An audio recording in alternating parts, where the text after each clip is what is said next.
Salut, c'est dans la poche et cette semaine, c'est une émission très culinaire qui a été mijotée. C'est un menu 3 services qui vous est servi, une entrée, un plat et un dessert.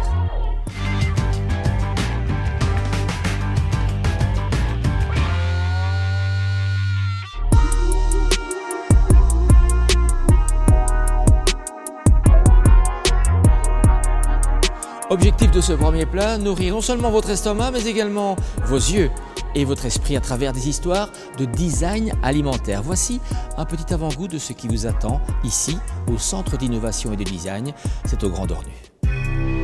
Comme vous, comme moi, comme nous, Marie Poc et Benjamin Stolz sont des mangeurs en série. Nous sommes, vous êtes, ils sont de serial eaters.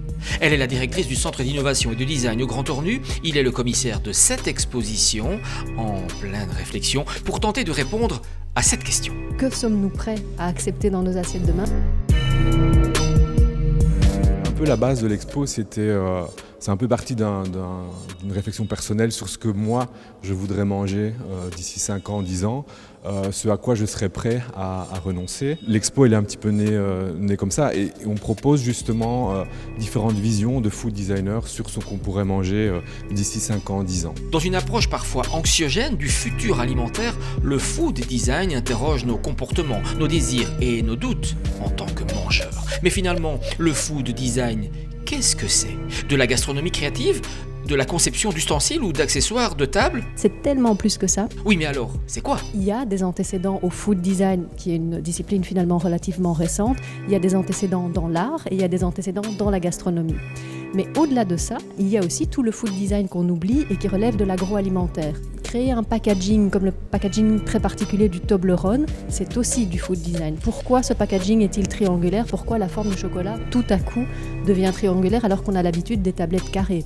Le petit lu, le carré du petit lu, pourquoi est-il carré ? Pour pouvoir être tout à fait serré, être facilement empaquetable, stockable et transportable.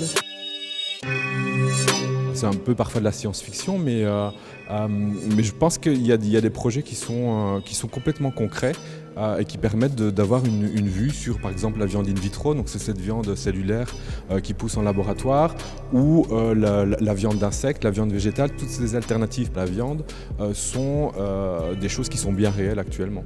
Depuis son développement dans les années 90 jusqu'à son implication actuelle, le food design permet ainsi de comprendre les évolutions dans les habitudes de consommation et les prises de conscience face au food system, sans indigestion aucune. Ah non, c'est une exposition qui est toute légère, elle est colorée, elle est pleine d'humour et justement elle est toute en légèreté. Serial Eater, c'est à partir de ce samedi 27 juin jusqu'au dimanche 29 novembre au CID, au Grand Ornu.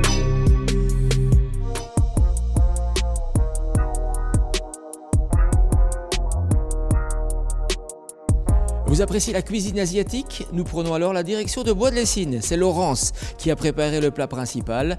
Chez Happy Curry, cuisine asiatique et circuit court sont en parfait accord. Le temps de nouer son tablier et Laurence nous reçoit dans sa cuisine d'adoption, l'autre est en transformation. Voilà, alors au menu... Des rouleaux de printemps, au tofu. La cuisine thaï, Laurence est tombée dedans quand elle était... Petite, j'ai grandi avec des amis vietnamiens dont les parents cuisinaient merveilleusement bien.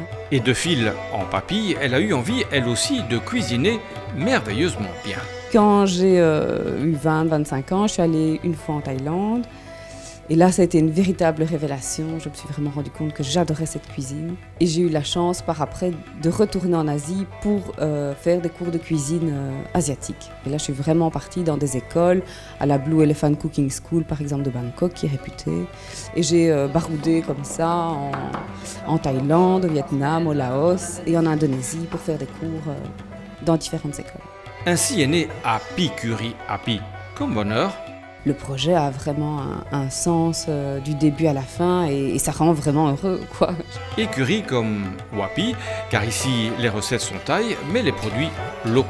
J'ai comme producteur la Blanche Ferme qui produit le bœuf charolais bio, et donc c'est à Bois de Lessines, c'est vraiment 1 kilomètre de chez moi.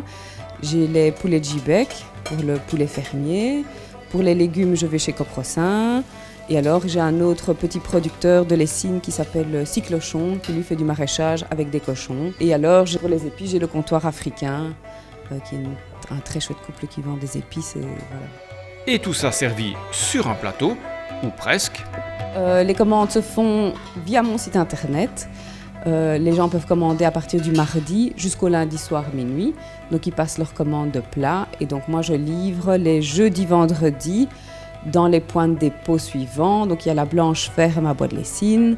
Il y a chez Tamia dans le centre de Lessine, qui est un tea room.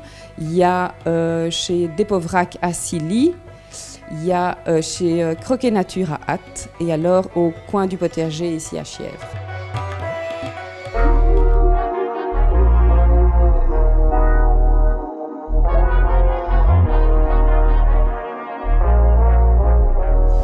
Plus court encore comme circuit, eh bien c'est simple, c'est devenir son propre producteur, n'importe où et même en zone urbaine. C'est une pépinière d'innovation en agriculture urbaine, c'est l'idée d'un étudiant de la Haute École Condorcet et c'est donc votre dessert.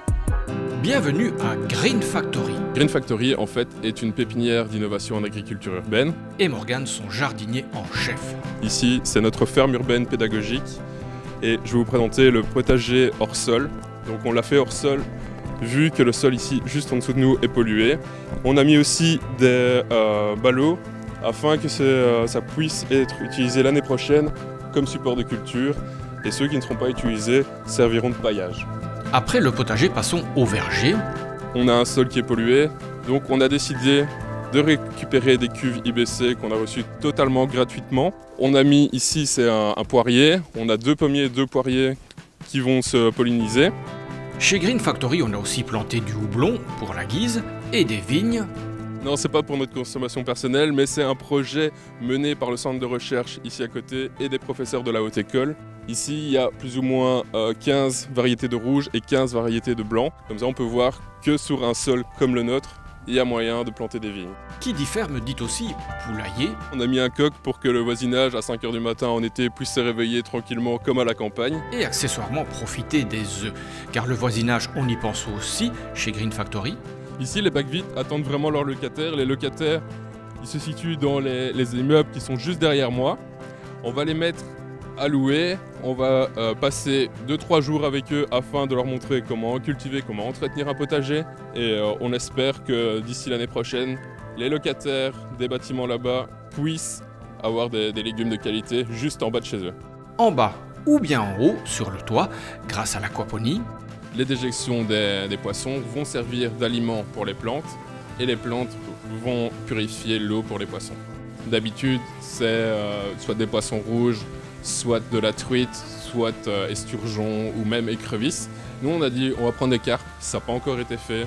Donc, c'est un test et c'est des carpes qui sont nées aux alentours d'avril et elles ont déjà pris quelques centimètres cette année-ci. On espère les déguster en friture dans 2 ans. On termine par le top du top, l'hydroponie.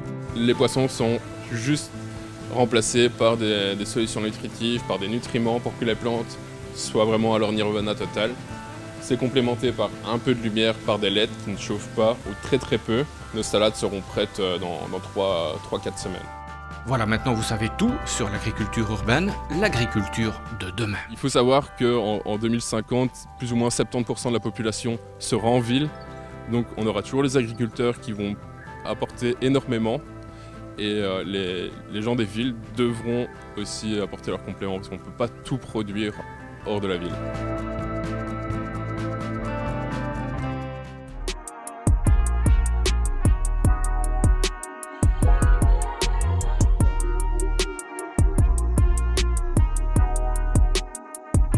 C'est dans la poche pour cette saison, c'est terminé, enfin pas tout à fait puisque dès la semaine prochaine, on se retrouve pour un CDLP l'été et d'ici là évidemment sur tous les autres écrans. Salut!